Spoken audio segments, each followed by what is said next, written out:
एक बार चीन के एक हिस्से में एक बहुत बड़ा मठ था जहां लगभग 500 भिक्षु रहते थे।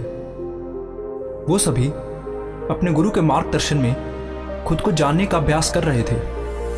एक दिन एक लड़का उस मठ में शिष्य बनने के लिए आया। उसने मास्टर से कहा, मास्टर, मैं खुद को जानना चाहता हूं। मैं सच की तलाश कर रहा हूं। मैं पता लगाना चाहता हूं कि सच क्या है।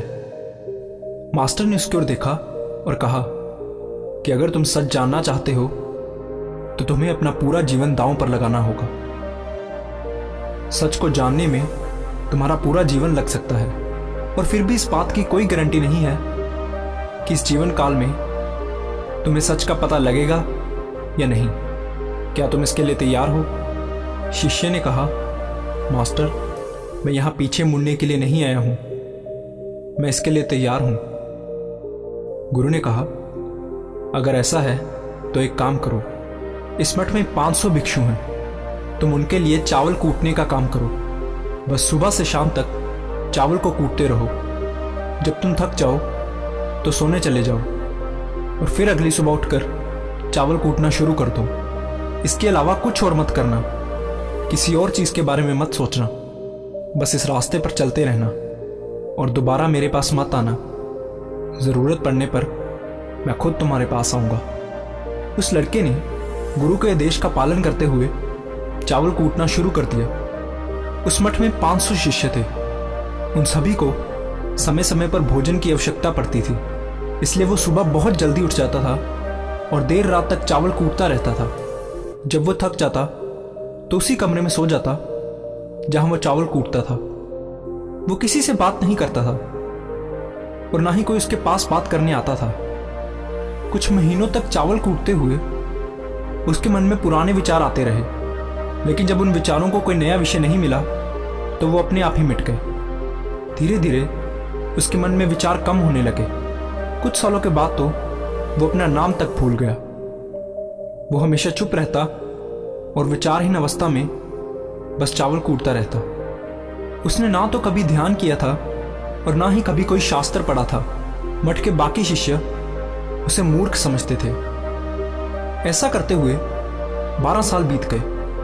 12 साल बाद एक दिन मास्टर ने घोषणा की कि अब मेरा आखिरी समय आ रहा है और मुझे अपना उत्तराधिकारी चुनना है जो मेरे बाद इस मठ का मुखिया होगा। इसलिए मेरा कोई भी शिष्य जिसे लगता है कि उसे आत्म साक्षात्कार हो गया है और उसने खुद को जान लिया है, वो रात को मेरे दरवाजे के पास आकर इस दीवार पर कुछ पंक्तियां लिखे जिसमें उसकी जिंदगी का सारा अनुभव समाया हो। कई शिष्यों ने ऐसा करने के बारे में सोचा। मठ के प्रमुख शिष्यों में से एक ने वहां जाकर कुछ पंक्तियां लिखी। उसे बौद्ध धर्म ग्रंथों का बहुत ज्ञान था। सभी शिष्यों को लगता था कि वो इस मठ का उत्तराधिकारी बन सकता है। उसने लिखा था कि मन एक दर्पण की तरह है जिस पर विचारों और इच्छाओं की धूल जमा हो जाती है। इस धूल को हटाने के लिए ही ध्यान है। जिसकी धूल हट जाती है और मन का दर्पण साफ हो जाता है, वो मोक्ष को प्राप्त कर लेता है। अगली सुबह जब मास्टर उठे और उन्होंने इन पंक्तियों को देखा तो उन्हें बहुत गुस्सा आया और उन्होंने कहा कि किस बेवकूफ ने यह सब कचरा मेरी दीवार पर लिखा है। वो शिष्य जिसने ये लिखा था वो चुप रहा। हालांकि उसने जो पंक्तियां लिखी थी वो ज्ञान से भरी थी, लेकिन ये सब किताबी ज्ञान था। वो शिष्य बहुत चालाक था।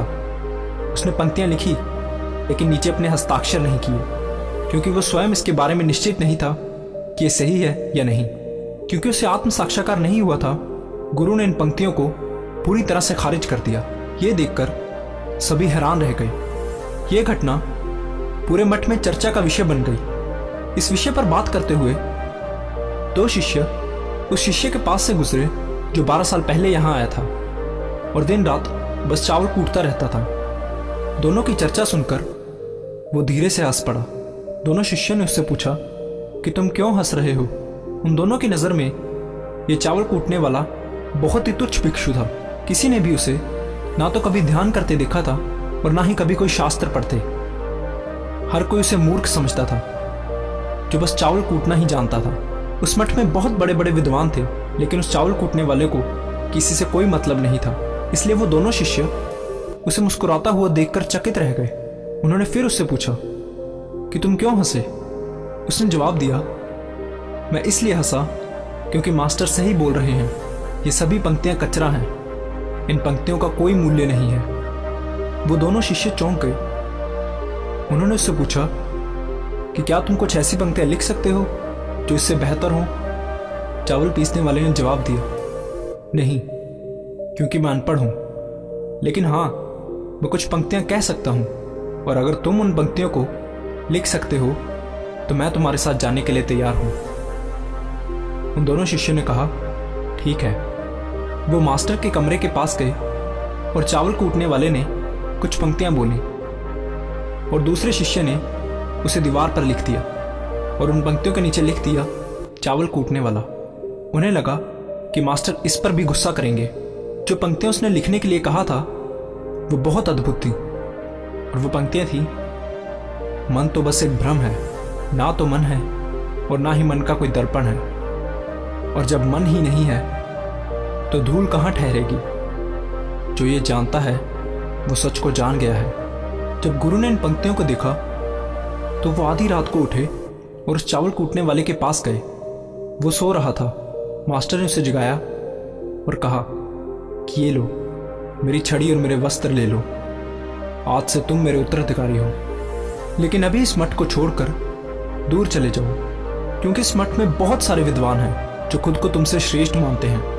वो तुम्हें मार देंगे, क्योंकि वो इस बात को बर्दाश्त नहीं कर सकते कि एक साधारण सा चावल कूटने वाला उनसे ज्यादा विद्वान निकला।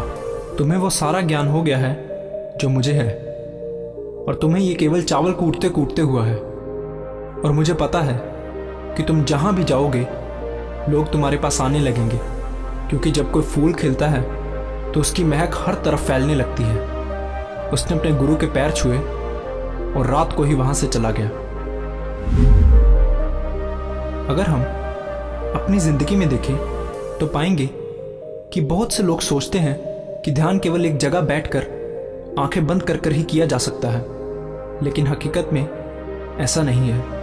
ध्यान तो चलते चलते भी किया जा सकता है, या अपना कुछ काम करते हुए भी ध्यान किया जा सकता है। असल में ध्यान का मतलब यह है कि आप जो भी काम कर रहे हैं उसे इतनी शिद्दत से करें कि आपको अपने शरीर का ख्याल भी ना रहे, बिल्कुल उस चावल पीसने वाले की तरह जो चावल कूटने में इतना मगन हो गया कि उसे खुद का कुछ ख्याल ही नहीं रहा। चावल कूटते हुए ही उसने आत्म साक्षात्कार प्राप्त कर लिया। इसी तरह ज़ेन का अर्थ है हर समय वर्तमान में रहना और कुछ नहीं सोचना, क्योंकि मन तब तक ही है जब तक विचार है। जब विचार नहीं रहेंगे तो मन भी गायब हो जाएगा, और जब मन ही नहीं रहेगा तभी केवल तुम अपने आप को अच्छे से जान पाओगे। असल में हमें अपने वास्तविक स्वरूप को जानने के लिए कोई अन्य साधना करने की आवश्यकता नहीं है। हम जो कुछ भी कर रहे हैं बस उसमें हमें पूरी तरह से खो जाने की जरूरत है। अपने काम में इस कदर लीन हो जाओ कि आपका काम ही ध्यान बन जाए। धन्यवाद।